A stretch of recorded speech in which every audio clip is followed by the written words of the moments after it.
Should we have been as surprised as many of us were, Jeremy, at the news last night that Berube had been dismissed almost immediately after the loss to the Detroit Red Wings? I think we should be surprised. I think that if this would have happened in a week or two and the team kind of would have shown some more inconsistency, the power play has been dreadful, 7 for 83. They've had wins over some top teams like Vegas, but yet losses to San Jose, Chicago, Columbus. So I think when you look at the situation here in St. Louis, Jeff, I think that it's a fair question when you think about Craig Berube's job and should he have kept it. But I think the timing last night after a loss, the fourth straight, what did Doug Armstrong see in these 28 games that he wasn't thinking when he went into the season with Craig Berube as the head coach? So I think the immediacy of it, the quickness of it, I think is the surprise.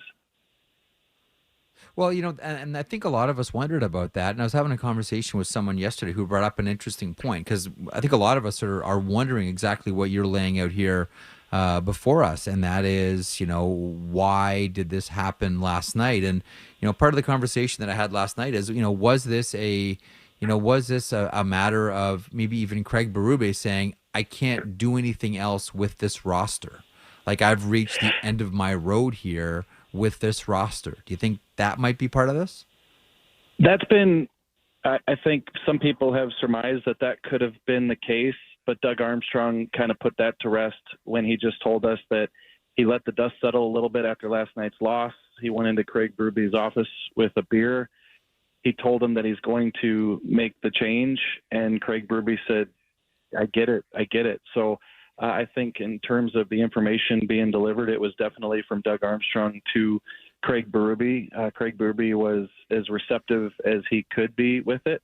I don't think Craig Berube is going to say anything publicly, but I think that here in St. Louis and probably around the league, it does look like an issue of the roster. And I think there are a lot of question marks with this roster, which kind of ties back into what you were saying a moment ago about Doug Armstrong and should he feel safe. But I think in terms of Craig Berube, I'm sure had some concerns about the roster construction.